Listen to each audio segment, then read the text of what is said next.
Bismillahirrahmanirrahim. Assalamualaikum warahmatullahi wabarakatuh. Oke, Bapak Ibu semua, para petani durian di Desa Indrakila dan Pajajar, terima kasih banyak atas kedatangannya. Kita berjumpa kembali di kegiatan kita yang mana kita akan melaksanakan sharing sedikit mengenai bagaimana bertani durian dari awal tanam sampai panen, ya. Jadi memang gak mungkin sebenarnya kita ngebahas ini dalam satu waktu karena panjang ini pembahasannya. Tapi saya akan mencoba menerangkan secara garis besarnya aja supaya Bapak Ibu bisa memahaminya dengan jelas. Kebanyakan dari kita memang menanam durian itu adalah menggali lubang, ya.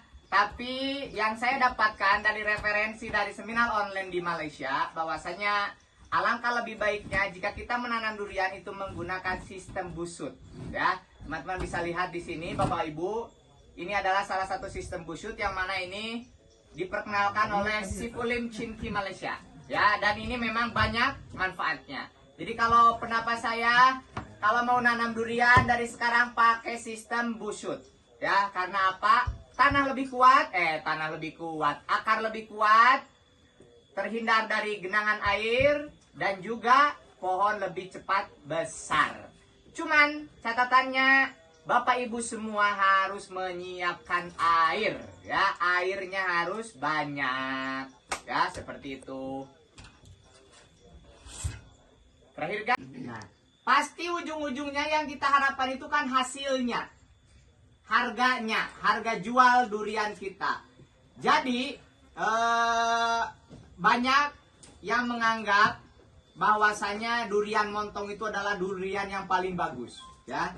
Padahal di lapangan montong itu sekarang kalau di toko-toko durian itu hanya 90.000 per kilo. Paling bagus itu 120.000 per kilo. Nah, sekarang kita harus beralih kepada jenis yang memang menguntungkan. Salah satunya musangking, bawor, duri hitam, cumasi. Taruhlah kita berbicara tentang bawor. Bawor ini sebenarnya klonnya ini montong, cuman montong oren. 1 kilo dihargai 150, ya lumayan kan, lebih naik lah harganya, ya. Mau lebih bagus, tanam musangking. Musangking ini kita di pasaran 250 sampai 300.000 per kilo. Mau yang lebih hebat, tanam duri hitam. Duri hitam itu di 300 sampai 400.000 per kilo, ya. Jadi kita jadi petani harus cerdas. Karena apa? Bibit harganya sama, pemupukan sama, pengurusan sama, tapi harga duriannya itu berbeda. Jadi kita harus milih paritas yang benar-benar harga jual tinggi, adaptif, tapi harus menyesuaikan juga dengan kondisi MDPL kita. Jadi kalau teman-teman berada di MDPL rendah, perbanyak oci, bawor, cumasi. MDPL sedang, perbanyak semua jenis. Kalau punya lahan, tanam aja, tapi perhatikan juga jarak tanam. Dan yang terakhir, MDPL tinggi, perbanyak musangking dan juga duri hitam, ya. Di tiap-tiap MDPL itu jenis durian beda-beda. Contoh, kita ambil contoh misalkan MDPL rendah, yaitu dari 50 sampai 200 MDPL. Jenis yang cocok di MDPL ini adalah jenis duri hitam, jenis cumasi, dan juga bawor, ya. Cuman memang cumasi ini masih jarang petani Indonesia yang nanam, tapi kalau saya menyarankan tanam cumasi. Karena apa? Harganya bagus, pohonnya adaptif, dan juga karakter pohonnya ganteng, ya. Di samping itu teman-teman juga bisa memilih oci. Oci ini mau MDPL rendah, sedang, dan tinggi, ini adaptif, ya. Jadi untuk pemula saya lebih menyarankan kepada teman-teman kalau punya MDPL rendah itu tanam oci, bawor, dan cumasi.